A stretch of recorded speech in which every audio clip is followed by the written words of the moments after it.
What is a fact about the human body that not many people know about? Viewer's Edition. Story 1.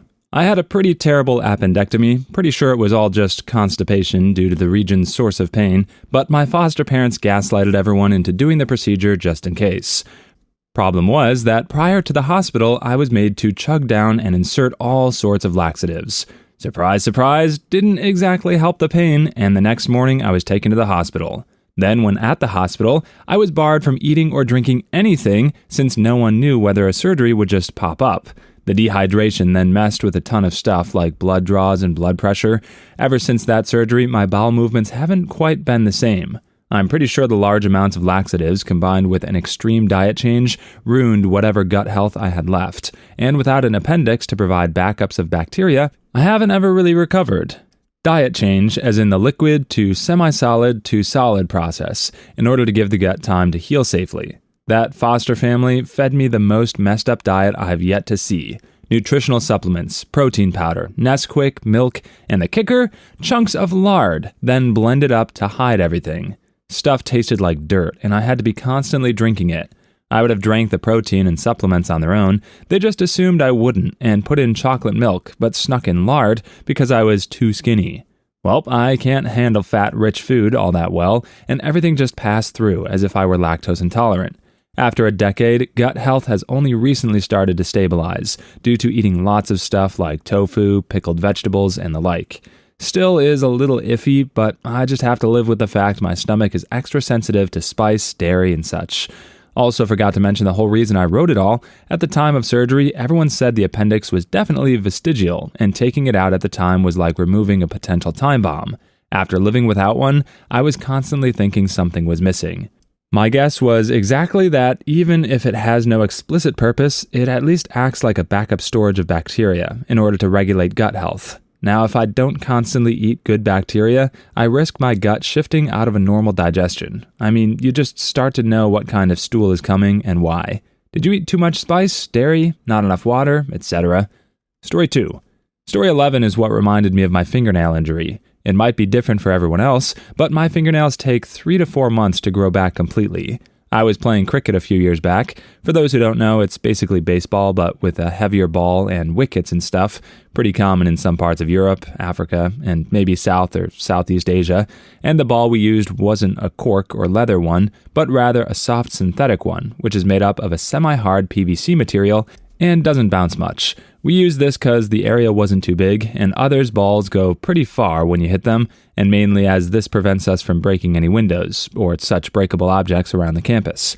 I was pretty distant from the batsman, but he hit the ball really hard, and it rapidly flew in my direction.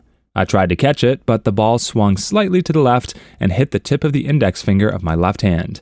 It pretty much just hit my nail, and my finger instantly turned reddish blue.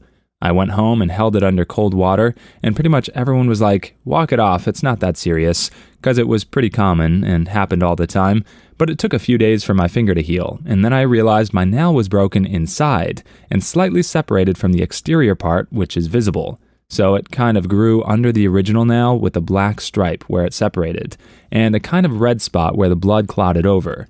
The new nail still pushed out the old broken nail from under it and kept growing normally, and 3 to 4 months later, it completely renewed, and I accidentally peeled off the original nail while washing something, and I lost it, an entire piece of the broken nail with the red and black parts. The new nail was kind of bent downwards from where it was separated, but it's completely normal now. Story 3. Let me start off by saying that I suffer from insomnia, and not sleeping enough is a regular occasion for me. However, the longest I've gone without sleep was 6 days. This was due to mixing a job, college, and hobbies. Having no time to sleep, I eventually started hallucinating horrible things. Shadows moving around me, my eyesight shortening like darkness was taking over part of my eyesight, feeling like the walls were closing in on me, voices I'd never heard. Eventually, this caused me to barely eat after 2 or 3 days. I wasn't eating anything by day 4, going on to 5. This is also when the worst hallucinations begin. It was unbearable. I could barely remember anything except visual nightmares and impairments, dark circles in eyesight, blurry vision, etc. Apparently, I was also acting weird in front of people. They said it seemed like I was on drugs and had a severe anxiety issue. It looked like my eyes were constantly looking around, is what I heard from other people. Day 6 is finally when my body has had enough, and somewhere around midday, I collapsed. The medical report showed signs of malnutrition, dehydration, lapses in judgment, anxiety, rapid eye movements, etc. I don't remember much except these details. I don't remember what I was working on, who I talked to, how I acted, or how I looked. All I remember is what was told to me by other people after the fact. Since then, I've had some signs where I wake up during the night about 4 to 6 times, still getting nightmares like then. I sincerely hope nobody else has to go through this. Please sleep enough and let your body rest. It is not something you want to experience by any means. If you've gone through this, then you know exactly why I wouldn't wish this on anyone. Story 4. I stayed awake for over 72 hours as a kid because I was completely terrified that my hallucinations was going to red rum me the second I fell asleep. My most vivid memory of this experience was laying on the floor of my older brother's room. I asked if I could stay in his bed, and he told me to frick off, but he didn't kick me out of his room. Also, I asked because he's triple my size, so I knew that the moment that twisty button-eyed witch came teetering in, my big bro could lay her butt out. I was at the 72-hour mark of not sleeping out of pure fear when I looked over to the bathroom door, and I kid you not, a shack-sized hallucinations came walking out and strolled over to me before pulling out a knife. I can't remember what happened after that, but I do remember my brother slowly crawling out of the bed and slugging the giant doll before picking up the average-sized one that was laying next to me. I refused to let the thing out of my sight so I could make sure it wouldn't end my life. Keep your friends close and your enemies closer type of stuff, and tying it up in blankets and duct tape before locking it in a safe. At around 80 hours, I finally fell asleep and I didn't wake up for the next 48 hours. After that, I was fine. Story 5. 2 nails on my foot were removed due to a forklift incident at a past job. First 3 toes were injured, but only the first and third nails come off. The second didn't come off due to its shape compared to the other 2. The base roots of the big nail were intact, but the nail has steadily been growing back over the last 4 years. It took just over 3 years for it to get back to what I'd say was original length, though it grew at a horizontal curve towards the left, and late last year it started extending over the end of my toe. Its thickness varied in different places, so clipping it was absurdly hard and often hurt. Back in January, I got a manicure-pedicure grinder tool to start shaving it down, and now my nail looks neater, but is still discolored and has varying thicknesses. It also grew in a concave manner, and my toe is shaped differently under where the nail was due to it.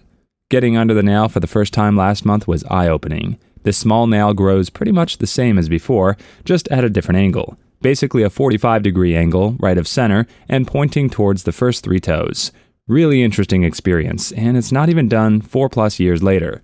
Sorry for the bad mental images. I promise they aren't as bad as real images. Story 6. I have that oversensitive Vasovagal response thing. I've fainted like a dozen times in my life so far, though I haven't for a good 6 or 8 years now. Though over the years I've learned triggers and warning signs of me going in that direction. Triggers for me: too much caffeine, very poor sleep for more than 3 or 4 days, certain types of pain, high levels of stress, getting my blood drawn, and weirdly, having to drive a car for more than an hour and a half. These things don't always cause an episode, but they do mildly to hugely increase the chance of it happening. Warnings: starting to feel lightheaded and dizzy, sometimes with a slight feeling of nausea, and I often also start to sweat. Luckily, I've also learned how to prevent it from happening, well, 95% of the time at least. Lay down on the ground, legs up as high as possible, and wait it out while trying to distract my mind, usually by watching YouTube or reading manga on my phone. The episode usually passes after about 15 or 20 minutes, after which I'm usually fine again. Story 7. For story 3, I didn't know people couldn't swallow without their tongue, and I guess it's just me and my young self's weird fascination with competitive eating, and then after that, because I would routinely get sick from overeating and also from being in school since I would have panic attacks very regularly, while also having chronic migraines, so vomiting was very normal for me, until I ended up in the emergency room regularly because of concerned adults, even though I thought I was fine, but then I learned vomiting is not good or normal, so they said I should probably stop doing that. So they prescribed anti-nausea meds, but my insurance wouldn't cover it, so my parents were pretty much asked to pay $400 for them, so I didn't get them, and just trained myself to not throw up, which ended up with me learning how to throw it up on command, which then ended up with me realizing I trained away gag reflexes, so now I swallow sausages whole as a party trick. Story 8. My record was 6.5 days without sleep. Working in a nightclub, right before university, Christmas exams, while putting on a play, I wrote in the Drama Society. Get to a point your brain assumes you're in danger and floods you with chemicals to stay awake. Couldn't even doze off for 10 minutes on a bus ride despite being exhausted. Never had visual or auditory hallucinations. What I call thought hallucinations. Parts of the brain start shutting down to stay alive, so you're basically part dreaming while awake. Just the most random thoughts and beliefs that something had absolutely happened or was happening. Scared the crap out of friends, talking about stuff like it was the most everyday thing in the world that they knew hadn't happened. Finally crashed once the weekend came and slept a solid 24 hours. Apparently I'd lost my keys and broke into my own apartment. Broke the bathroom window by accident while opening it, lied and told the cops and landlord a burglar had woken me up. They believed me. Story 9. I have a fact about the human body. Muscle mass or size does not correlate with muscle strength. Muscles can be big, have a lot of surface area, and are extremely tough, but they won't actually contribute to overall strength, as they may be unused or untrained. I'm mostly meat and muscle, little to no fat due to ADD, meds, and the extremely cursed genetics of Italian, Roman, barbarian, English royalty build.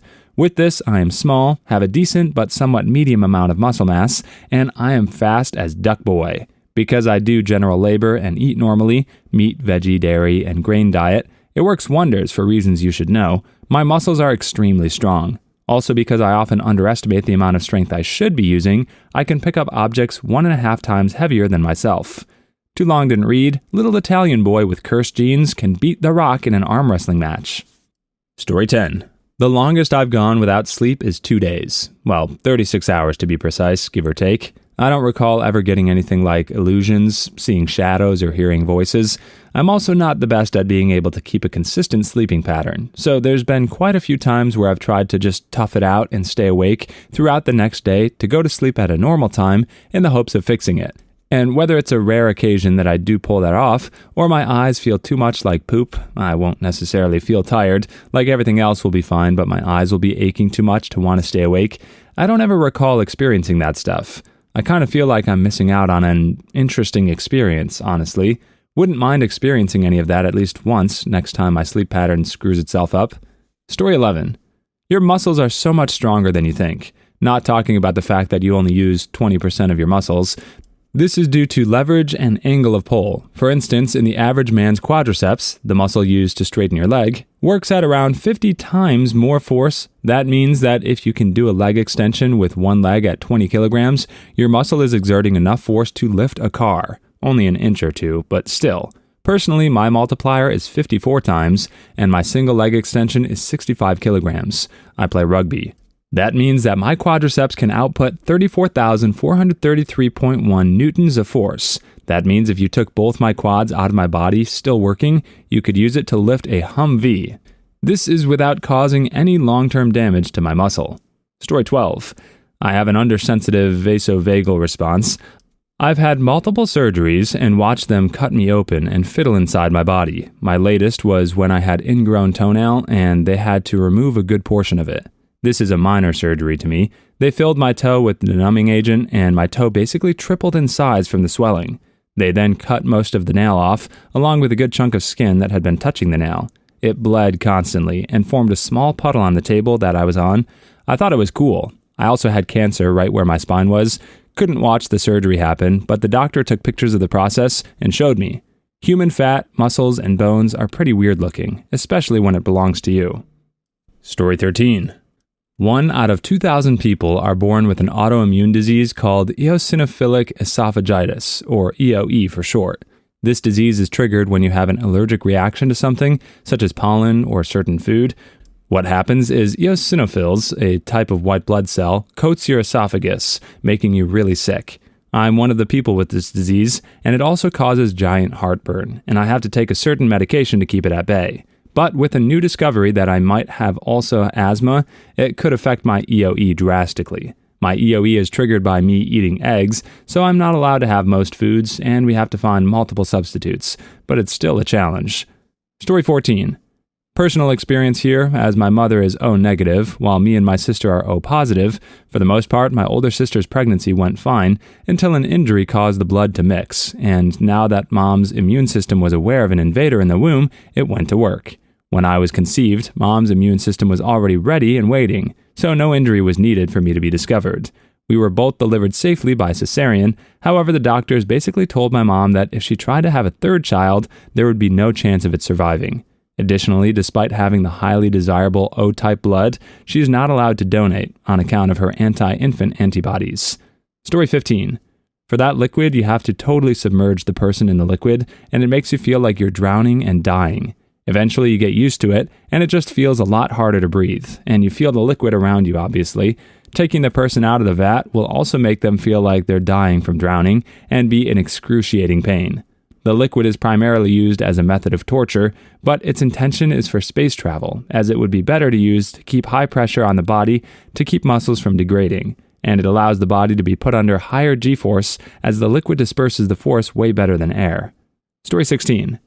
I've fainted exactly one time ever, and it occurred after I cut myself under my fingernail. It was pretty much a minor cut, maybe a quarter of an inch long, right under my thumbnail. Didn't even bleed all that much, but it laid me horizontal within a minute of it happening. Never had it happen before or since, despite having received worse cuts. My headcanon is that because I couldn't see where the wound was, obviously I knew where I had been cut, but the actual cut was hidden by the nail and was bleeding pretty decently, that was what invoked the faint. I don't know though, the event still confuses me to this day. It was kinda cool to faint for the first time though. Story 17.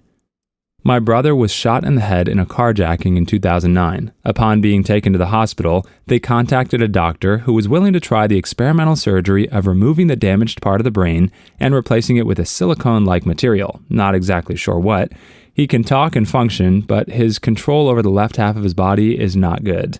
So the limp really is there, and his arm is weaker than the other.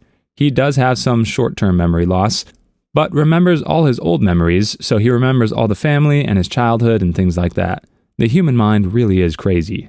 Story 18. My longest run was 5 days and 4 nights without sleep. I was 18 or 19 at the time, didn't have any hallucinations or other serious stuff, but on the 5th day, while sitting on a lecture, I could easily phase out to a few seconds of semi-dream state while writing my notes, and when I was back, I had fragments of these mini-dreams written in the middle of calculations I was making.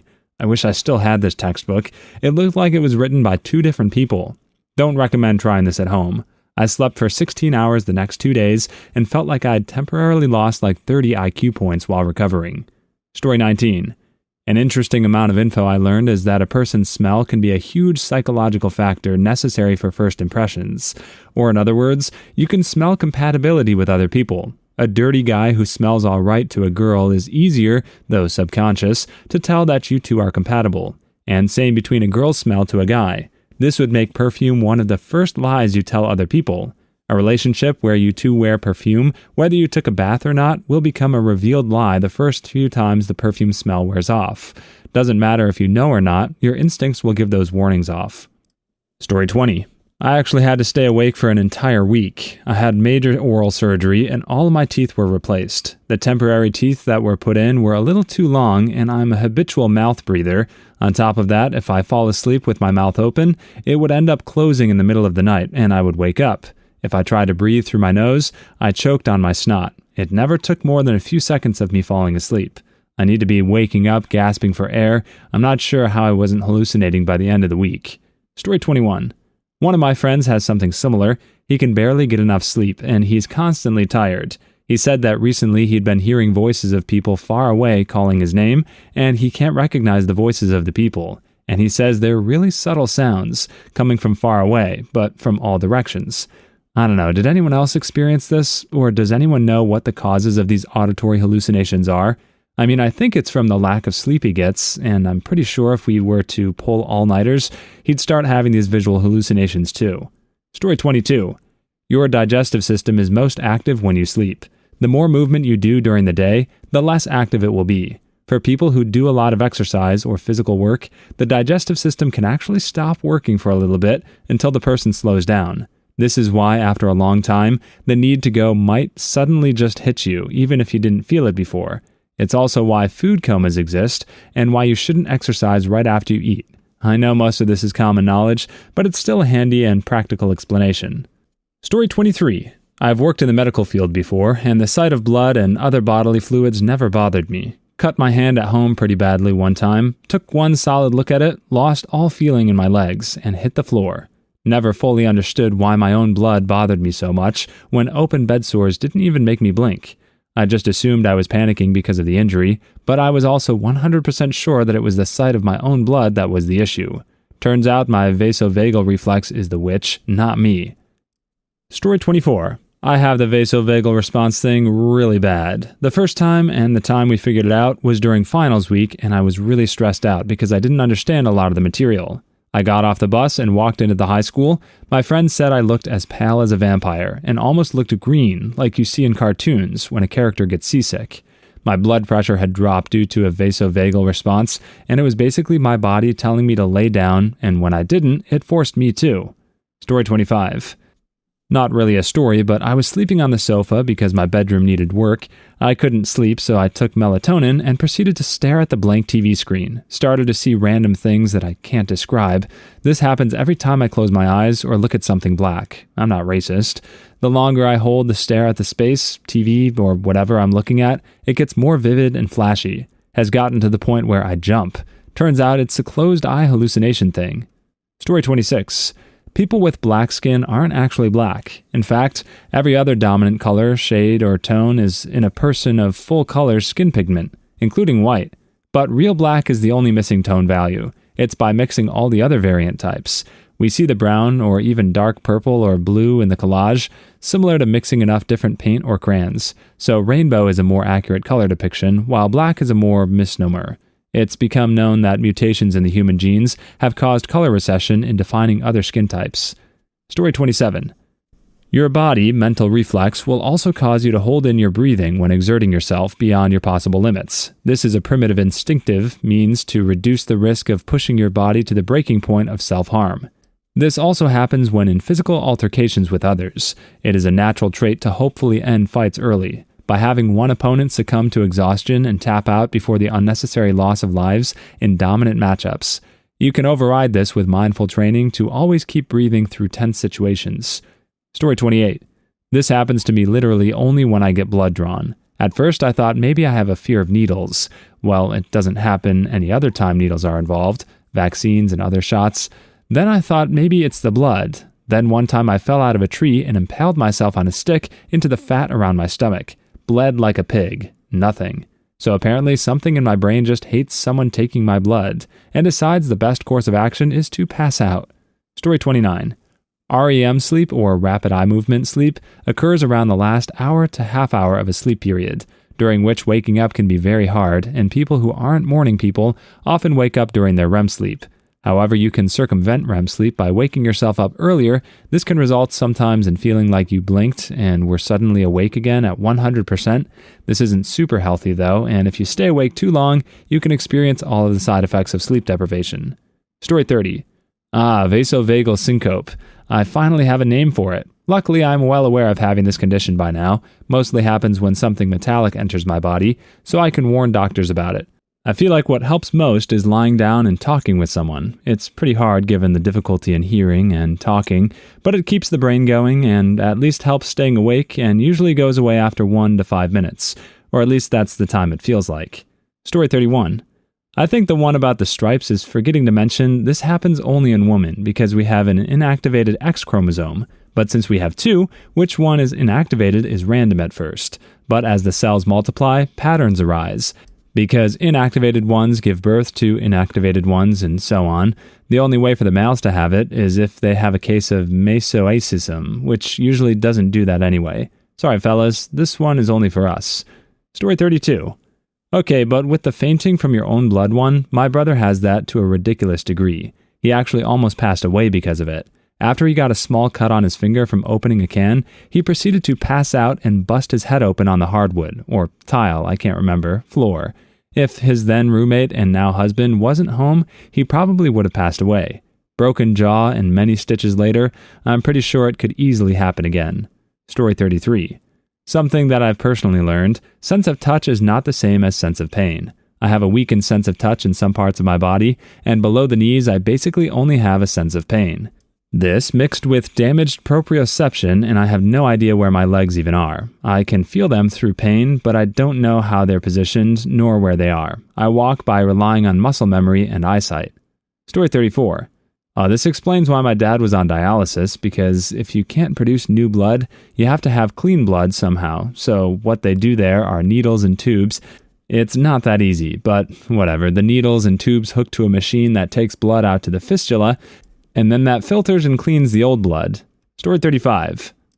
Along with being right or left-hand dominant, other parts of the body are too. You sweat more from one armpit than the other. You produce more wax in one ear. Women release an egg more often from one ovary. You're either right or left eye dominant. It has nothing to do with which has better vision. Oversimplified, one eye sees, the other confirms. I'm cross-eyed dominant. Right-handed, but my left eye is dominant. Story 36.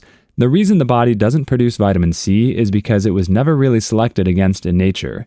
Most foods humans regularly eat have plenty of vitamin C in them, and it doesn't even take much vitamin C to protect someone from scurvy, the medical condition caused by a lack of vitamin C. The main reason people know about it is because during voyages, the food most people ate contained nearly no vitamin C. Story 37.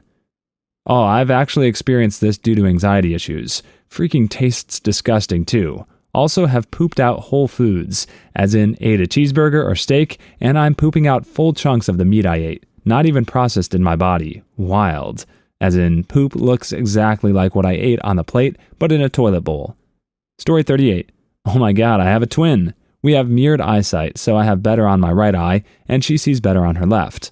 Also, we both have a tooth missing, both at the opposite sides in the back of our mouths, and we have similar birthmarks. Hers is bigger than mine, though. Interesting to hear that this has a reason. Story 39. I once worked for 3 days straight without sleep, and can confirm. I also started to see shadows just outside my field of view, and hearing voices of people that I knew for a fact were in another continent at the time. I then slept 24 hours straight, but it really took me a good week to recover completely. Story 40. I knew about the negative-positive blood type pregnancy thing because my dad told me when I was little that if I marry someone with a positive blood type, I have to get shots or my body will reject the fetus. I was terrified of shots as a kid, so it was rather traumatizing. Yay for AI. Story 41. I've been told I had a low voice when I was going through puberty, but I think it's because I was a short Asian kid, so people always expected a cute high voice. I thought my voice was normal sounding, and then recorded it, and it was indeed higher like this video says. Story 42. I got one. Humans have no receptors for water. That means you actually can't feel being wet at all. It's the pressure and temperature change you feel on your body. Other animals, like a spider, do have those receptors. Story 43. The spine affects strength. I had a chiropractic problem that reduced my arm strength by probably 60%. 3 visits later, and I was stronger than I had been in a whole decade. I was in my late 20s. Please leave your stories in the comments. I'd love to make a video of them in the future. Also, don't forget to like and subscribe.